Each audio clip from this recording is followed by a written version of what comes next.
Hi everyone, welcome back to the channel. This is Ikram Iman और आज हम पढ़ने वाले हैं इकोलॉजिकल अप्रोच। जो हमारा यूनिट चल रहा था सेकंड, जिसके अंदर हमने डिफरेंट अप्रोचेस के बारे में डिस्कस किया था। इससे लास्ट अप्रोच जिसके बारे में हमने पढ़ा था उसका नाम था रैशनल चॉइस, जिसके बारे में मैंने आपको समझाया था। बाउंडेड रैशनैलिटी के बारे में मैंने आपको समझाया था। ठीक है, rational decision making Herbert Simon के द्वारा ये जो अप्रोच दी गई इसके बारे में हमने डिटेल में पढ़ा था।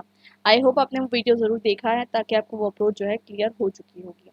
अब बात करते हैं इकोलॉजिकल अप्रोच की। ये एक बहुत ही इंपॉर्टेंट अप्रोच है in the study of public administration, जिसके बारे में आज हम डिस्कस करने वाले हैं। इसको डिस्कस करने से पहले मैं आपको एक बार ओवरव्यू दे देती हूँ। तो हम डिस्कस कर रहे थे रिगार्डिंग योर सिलेबस। ये देखिए, आपका यहाँ पर सिलेबस आपको स्क्रीन के ऊपर दिख रहा होगा। आपके टोटल जो चैप्टर्स हैं it is around chapter 4 chapter दिए गए हैं आपको। और इसमें जो है हम सेकंड चैप्टर डिस्कस कर रहे थे। सेकंड चैप्टर हमने डिस्कस कर दिया scientific management, ideal type bureaucracy, human relation theory, ये सब हम पढ़ चुके हैं। रैशनल डिसीजन मेकिंग भी हम पढ़ चुके हैं। अब हम डिस्कस करेंगे इकोलॉजिकल अप्रोच के बारे में। उसके बाद हम बात करेंगे कंटेम्प्रेरी थियोरेटिकल पर्सपेक्टिव। उसके अंदर हम डिफरेंट चीज़ों को डिस्कस करने वाले हैं। तो शुरुआत करते हैं। तो ये जो इकोलॉजिकल अप्रोच है, सबसे पहले समझते हैं ये इकोलॉजिकल वर्ड का क्या मतलब है। जैसे कि आपको पता है ये जो इकोलॉजी वर्ड है ये बायोलॉजी से डिराइव्ड है। इकोलॉजी जो वर्ड है अक्सर आप इसे पढ़ते हैं इन्वायरमेंट के रिलेशन में। एक interaction between living and living non living organisms जो है, इस तरीके से इसको डिफाइन किया जाता है इकोलॉजी। ठीक है, इकोलॉजिकल सिस्टम होता है। तो इसका रिलेशनशिप क्या है पॉलिटिकल साइंस से, ये हमें समझना है। तो कहने का मतलब ये है कि इकोलॉजिकल मॉडल जो है इसे जो है फ्रेम आउट करके डिलीवर करने का काम जो है फ्रेडरिक्स मतलब रिक्स ने किया था। और ये एक बहुत ही इम्पॉर्टेंट स्कॉलर थे, बहुत ही रिसेंट टाइम के स्कॉलर है, ज़्यादा पुराने स्कॉलर नहीं है। और इनके बारे में हम थोड़ा सा पढ़ेंगे कि इन्होंने क्या किया है। उसके बाद हम समझेंगे कि इन्होंने इकोलॉजी अप्रोच को क्यों सेलेक्ट किया। देखिए, ये जो इकोलॉजी अप्रोच है ये देखा जाए तो कंपैरेटिव पब्लिक एडमिनिस्ट्रेशन की फील्ड से बिलोंग करती है। अभी तक हमने क्या समझा? अभी तक हमने ये समझा था कि पब्लिक एडमिनिस्ट्रेशन क्या होता है। ठीक है, अब एक नया ग्रुप इमर्ज होकर आ रहा था जो कंपैरेटिव पब्लिक एडमिनिस्ट्रेशन को समझने की कोशिश कर रहा था।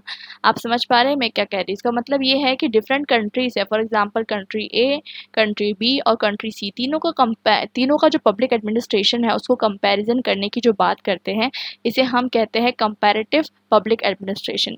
ये एक सब डिसिप्लिन है ऑफ पब्लिक एडमिनिस्ट्रेशन। तो फ्रेडरिक्स जो है इसमें हम देखते हैं कि ये बहुत ही इंपॉर्टेंट है इस पर्टिकुलर फील्ड में।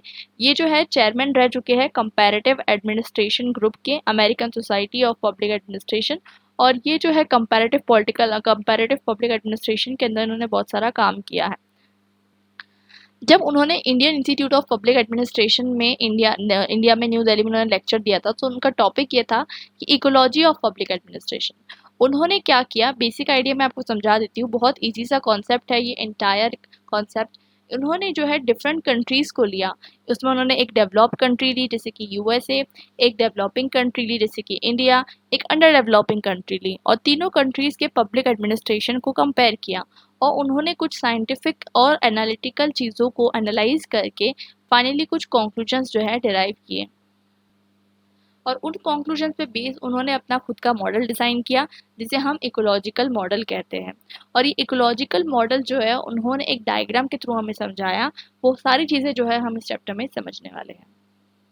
बेसिकली ये 1950s और 1960s के अंदर ये जो स्टडीज़ थी सबसे ज़्यादा डोमिनेटिंग थी। क्योंकि आप देख सकते हैं कि उस टाइम पर अगर आपने फेजेस ऑफ पब्लिक एडमिनिस्ट्रेशन पढ़े हैं तो आपको पता होगा कि उस टाइम पे एक सब डिसिप्लिन का ग्रोथ हो रहा था। जैसे कि कंपैरेटिव पॉलिटिकल एनालिसिस होता है, वैसे ही कंपैरेटिव पब्लिक एडमिनिस्ट्रेशन का ग्रोथ भी आपको दिखने को मिलता है।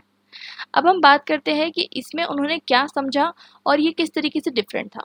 तो देखिए, बड़ी इंटरेस्टिंग सी चीज़ है। उन्होंने जो है अपनी बुक लिखी और उनकी बुक का नाम था the ecology of public administration. उसके बाद उन्होंने एक और बुक लिखी, उनका नाम था 1964 में उन्होंने पब्लिश की, administration in developing countries the theory of prismatic society. ठीक है, तो कहने का मतलब ये है कि उन्होंने 3 अलग-अलग आइडियाज़ लिए। उन्होंने एक प्रिस्मेटिक सोसाइटी का आइडिया लिया, एक फ्यूज सोसाइटी का आइडिया लिया और एक डिफ्रैक्टिक सोसाइटी का आइडिया लिया। अब ये क्या होता है तीनों सोसाइटी, इसके बारे में हम डिटेल में समझेंगे। मैं आपको डायग्राम से समझाती हूँ, चीज़ें जो है अब आपको बहुत ज़्यादा ईजी लगेगी। तो ये जो डायग्राम आप देख सकते हैं स्क्रीन पर, ये एक बहुत इंपॉर्टेंट डायग्राम है in this field of ecological approach. Basically वो क्या बताने की कोशिश करते हैं, वो बताते हैं कि 3 तरीके की सोसाइटीज़ एग्ज़िस्ट करती हैं, ठीक है?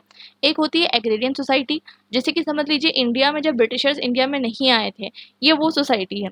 इसमें आप देखेंगे ट्रेडिशनल सोसाइटी है, एग्रीकल्चर डोमिनेट करता है, रिचुअल्स, प्रैक्टिसेस, ट्रेडिशन पे फोकस होता है, एस्क्रिप्टिव वैल्यू को इंपॉर्टेंस दी जाती है। अभी हम एक-एक पॉइंट डिटेल में डिस्कस करेंगे, आप टेंशन मत लीजिए, लेकिन एग्रेरियन सोसाइटी का कैरेक्टरिस्टिक समझ लीजिए। अब बात करते हैं प्रिज़्मेटिक सोसाइटी की। जैसे कि आप देख सकते हैं कि एक रे ऑफ लाइट आ रही है, ठीक है? और ये रे ऑफ लाइट पास हो रही है प्रिज्म से, और प्रिज्म से जाने के बाद ये डिफ्रैक्ट हो जा रही है। तो ये मॉडल उन्होंने यूज़ किया और उन्होंने बताया कि जो डिफ्रैक्टेड सोसाइटी है, इसे वो डिफ्रैक्टेड सोसाइटी भी कहते थे, इसे उन्होंने इंडस्ट्रियल सोसाइटी कहा। इंडस्ट्रियल सोसाइटी एक बहुत ज़्यादा हाईली डेवलप्ड मैकेनाइज्ड सोसाइटी है। आज के टाइम पे आप यूएसए की सोसाइटी देख सकते हैं, जो बहुत ज़्यादा लिबरल है, जहाँ पर इंडस्ट्रीज़ है, डेवलपमेंट बहुत ज़्यादा है, ट्रेडिशनल वैल्यूज़ की कोई इंपॉर्टेंस नहीं है, मॉडर्नाइजेशन है, साइंटिफिक रिवॉल्यूशन है, ये सारी चीज़ें इंडस्ट्रियल सोसाइटी का कैरेक्टरिस्टिक्स होते हैं।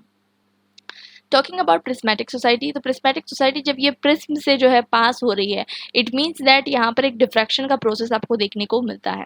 डिफ्रैक्शन का प्रोसेस देखने को मिल रहा है, इट मीन्स दैट कि जब प्रिज्म से कोई भी सोसाइटी, प्रिज्म से जो है सोसाइटी पास होती है, इसका कहने का मतलब ये है कि एग्रेरियन से अगर आपको इंडस्ट्रियल सोसाइटी में जाना है, तो ऐसा नहीं है कि आप डायरेक्टली जंप करके चल जाएंगे, आप बीच में जो है एक प्रिस्मेटिक सोसाइटी से पास होने वाले हैं।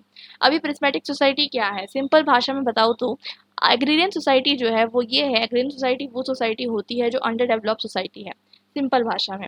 प्रिज्मेटिक सोसाइटी वो सोसाइटी है जो डेवलपिंग सोसाइटी है, और इंडस्ट्रियल सोसाइटी वो सोसाइटी है जो डेवलप सोसाइटी है। आज के टाइम अगर हम इंडिया को कहीं प्लेस करना चाहते हैं, तो हम इसे प्रिज्मेटिक सोसाइटी में प्लेस करने वाले हैं।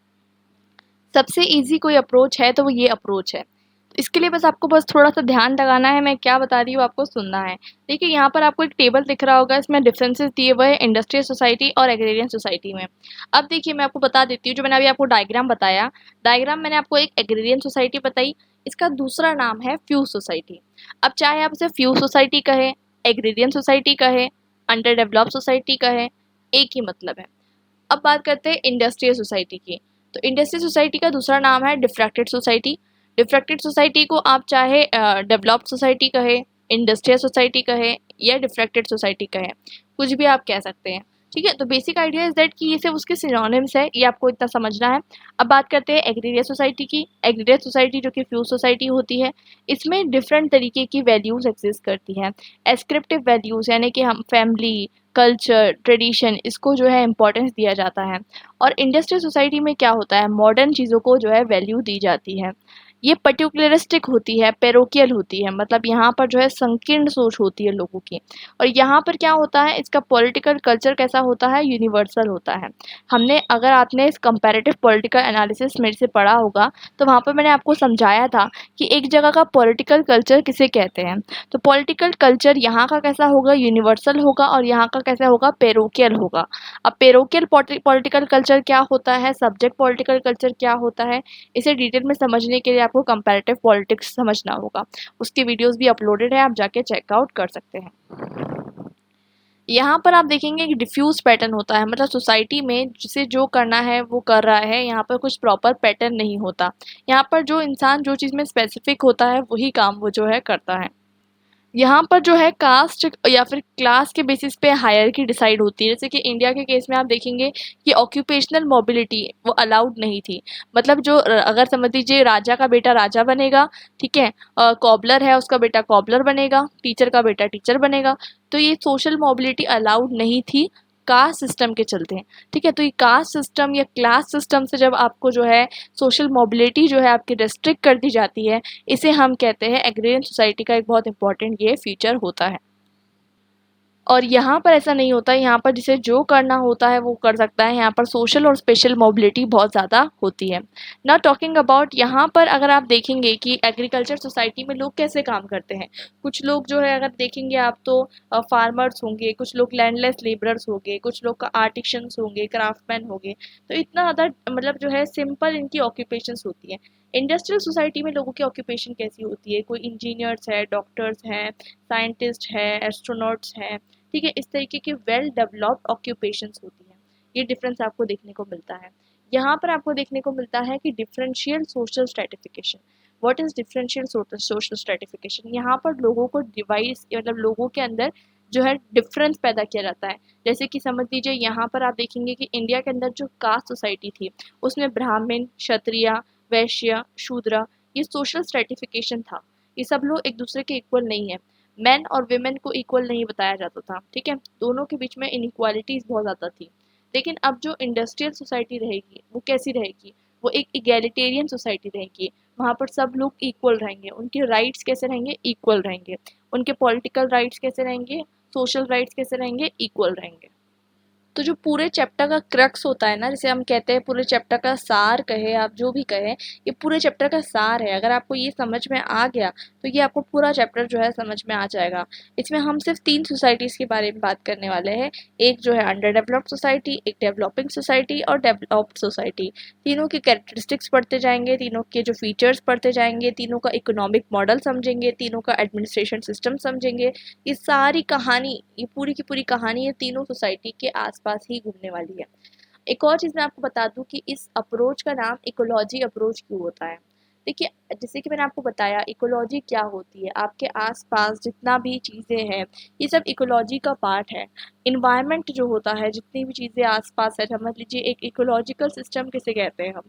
जैसे कि समझ लीजिए एक पार्क है, ठीक है, तो एक पार्क है या एक फॉरेस्ट है। एक फॉरेस्ट अपने आप में एक लिविंग इकोलॉजिकल सिस्टम है।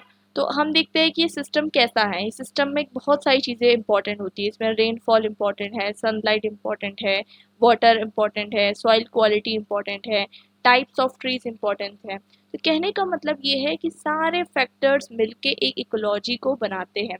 वैसे ही अकॉर्डिंग टू रिक्स वो ये कहना चाहते हैं कि सारे फैक्टर्स मिलके जो है एक सोसाइटी के पब्लिक एडमिनिस्ट्रेशन को बनाते हैं। इसका कहने का मतलब ये है, वो ये कहते हैं कि पब्लिक एडमिनिस्ट्रेशन सेंटर में है और बाकी सारे फैक्टर्स जो है वो इम्पॉर्टेंट हैं इन शेपिंग दी सोसाइटी। इसमें वो कल्चरल फैक्टर्स लेते हैं, सोशल फैक्टर्स लेते हैं, पॉलिटिकल फैक्टर्स लेते हैं, इकोनॉमिकल फैक्टर्स लेते हैं, हिस्टोरिकल फैक्टर्स लेते हैं। ठीक है, एक बहुत प्यारा डायग्राम है, मैं आपको दिखाती हूँ। देखिए, ये फ्रेडरिक्स के द्वारा नहीं दी गई है, लेकिन ये आपको जो है समझने के लिए जो है इम्पॉर्टेंट है।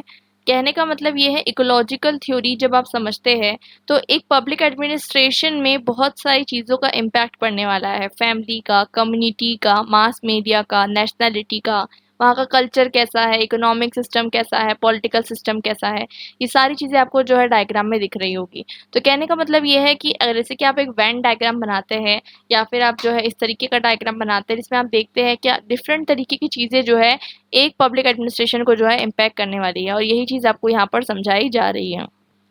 मतलब आप खुद भी अपना डायग्राम डिज़ाइन कर सकते हैं एग्जामिनेशन में। जैसे कि मुझे स्टूडेंट्स का रिजल्ट आने के बाद बहुत सारे स्टूडेंट्स की क्यूरीज थी कि हमें हमारा सीजीपीए इम्प्रूव करना है तो हम कैसे कर सकते हैं। तो कहने का मतलब ये है कि जितना ज़्यादा आप जो है फ्लो चार्ट्स, डायग्राम्स, ग्राफ्स या फिर आप जितना ज़्यादा पिक्टोरियल फॉर्म ऑफ रिप्रेजेंटेशन को यूज़ करेंगे उतना ज़्यादा आपका आंसर जो है इम्प्रेसिव दिख सकता है।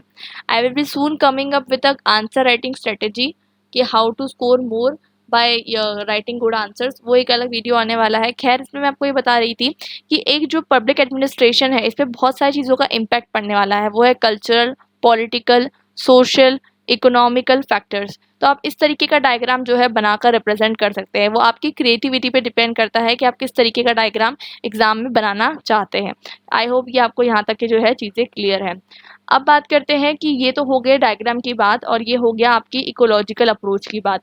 तो कहने का मतलब ये है कि जैसे कि इकोलॉजी में सारी चीज़ें इम्पैक्ट करती है, चाहे वो सॉइल कंडीशन हो, टेम्परेचर हो, फॉरेस्ट हो, हर चीज़ इम्पैक्ट करने वाली है। वैसे ही इकोलॉजिकल अप्रोच में रिक्स का मानना ये है कि पब्लिक एडमिनिस्ट्रेशन को हर चीज़ इम्पैक्ट करने वाली है। इट मीन्स दैट कि वेस्टर्न सोसाइटीज़ में जिस तरीके का एडमिनिस्ट्रेशन सिस्टम रहेगा वो उन सोसाइटी के सोशल, इकोनॉमिक और कल्चरल कंटेक्स्ट की वजह से है, और डेवलपिंग सोसाइटीज़ में जिस तरीके का सिस्टम रहेगा वो उस जगह की सोशल, इकोनॉमिक और कल्चरल कंटेक्स्ट की वजह से है। आई होप यहाँ तक की चीज़ें जो है आपको क्लियर है।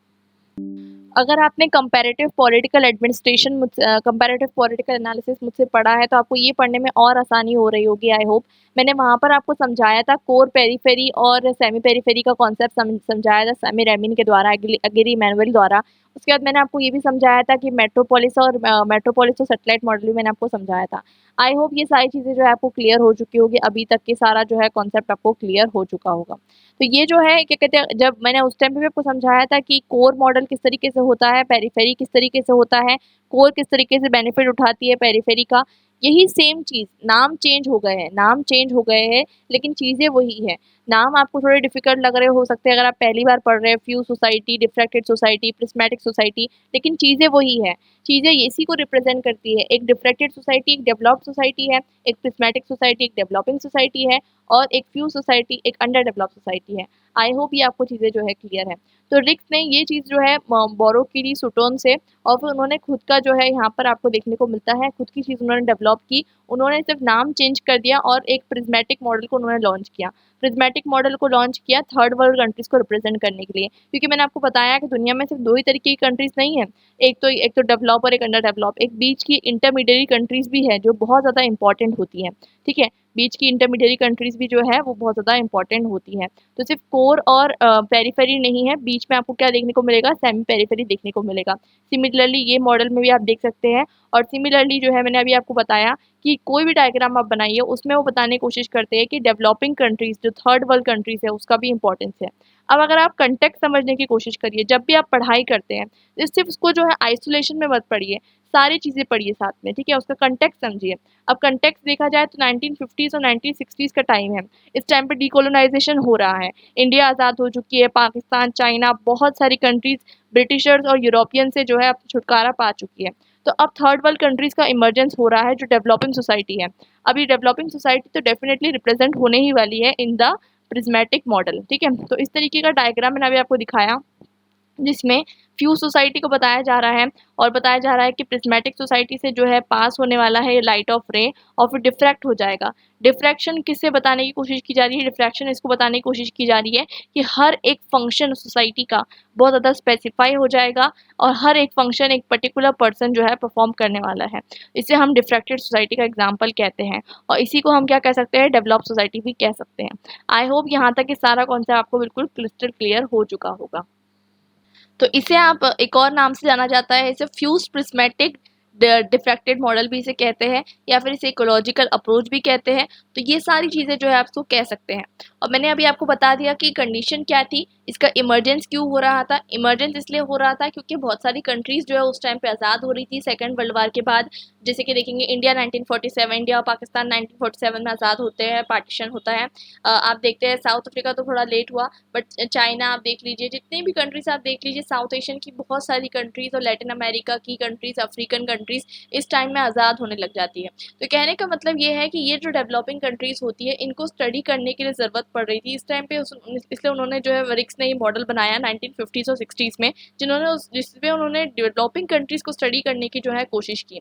जब हम बात करते हैं डेवलपिंग कंट्रीज की स्टडी करने की, तो इसमें हम सोशियो इकोनॉमिक, कल्चरल, पॉलिटिकल सारे फैक्टर्स को कंसिडर करते हैं।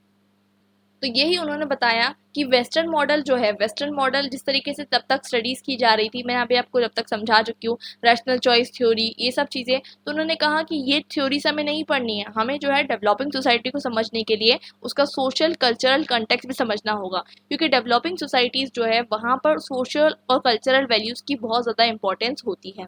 तो ये आई होप आपको जो है चीज़ें समझ में आ गई होगी, और इसी वजह से उन्होंने जो है रिक्स ने स्टार्ट की स्टडी करना डेवलपिंग सोसाइटीज़ के बारे में। यहाँ तक ये सारी चीज़ें अगर आपको क्लियर है, तो आई होप आपको ये चैप्टर बहुत आसानी से समझ में आ जाएगा। तो ये एक इंट्रोडक्टरी वीडियो था टू द इंटायर चैप्टर, जिसमें मैंने आपको ब्रॉडली जितना भी क्रक्स था इस चैप्टर का वो समझा दिया है। अब एक एक चीज़ों के बारे में डिटेल में हम जाएंगे, स्कॉलर्स का नाम पढ़ेंगे, कौन से स्कॉलर्स इसमें पहले जो है कंट्रीब्यूट कर चुके हैं, कौन से लोग बाद में कंट्रीब्यूट करते हैं। हर सोसाइटी का डिटेल में हम जो है चीज़ें देखने वाले हैं कि हर सोसाइटी किस तरीके से होती है। मैं आपको बहुत अच्छे अच्छे एग्जाम्पल्स दे के समझाने वाली हूँ, तो आपको ये चैप्टर बिल्कुल अच्छे से समझ में आ जाएगा। हम इंडिया का एग्जाम्पल देखेंगे, क्योंकि इंडिया में आपने बहुत सारी चीज़ें ऐसी नोटिस करते जा रहे हो और आपको बहुत चीज़ें जो है ईजी लगेगी, रिलेटेबल लगेगी प्रिज्मेटिक सोसाइटी के बारे में जब हम पढ़ेंगे तो। और वैसे ही जो है साथ साथ आप देखेंगे जब हम डेवलप्ड सोसाइटीज़ के बारे में पढ़ेंगे, तो मैं आपको यूएस का एग्जाम्पल देते जाऊँगी, और जो आपको अंडर डेवलप्ड सोसाइटीज़ में जो है साउथ अफ्रीकन सोसाइटीज़ का एग्जाम्पल मैं आपको देते जाऊँगी। और यही एग्जाम्पल जो है, या फिर अगर आपको साउथ साउथ अफ्रीका का एग्जाम्पल नहीं समझना है तो आपने इंडिया के बारे में 200 साल पहले पढ़ा होगा, ठीक है, क्योंकि आप इंडिया की हिस्ट्री पढ़ते हैं, आप इंडिया का पॉलिटिकल सिस्टम पढ़ते आ रहे हैं। तो इंडिया की हिस्ट्री पढ़े हैं तो आप जो है अगर आज से 200 साल पहले का इंडिया लेते हैं तो आप उसे अंडर डेवलप्ड कंट्री के रूप में जो है देख सकते हैं, ठीक है। तो वो फ्यूज मॉडल में आप उसका भी एग्जाम्पल ले सकते हैं। तो मैं आपको सारी चीज़ों का जो है बिल्कुल एक अच्छे तरीके से जो है क्रक्स के तौर में समझाऊंगी, और ये चैप्टर में जो है आप बने रहिए, इसके पार्ट्स जल्दी आ जाएंगे। स्टूडेंट्स ने मुझे बहुत कमेंट्स करके कहा कि जल्दी से आप बना दीजिए, थर्ड एंड फोर्थ यूनिट भी कंप्लीट कर दीजिए। तो ये हो जाएगा टाइम के साथ, कोई इसमें टेंशन लेने की बात नहीं है। एग्जाम से पहले पहले आपको वन शॉट रिवीजन भी मिल जाएगा, और आपके प्रीवियस ईयर क्वेश्चन पेपर्स भी मैं अपलोड कर दूंगी। टेलीग्राम चैनल ज़रूर ज्वाइन करिए, वहाँ पर previous year question papers uploaded है, नोट्स अपलोडेड है, और साथ साथ मैं यहाँ पर जो आपको चीज़ें कवर करवा रही हूँ उसके नोट्स मैं आपको वहाँ प्रोवाइड कर चुकी हूँ, हैंड रिटन नोट्स।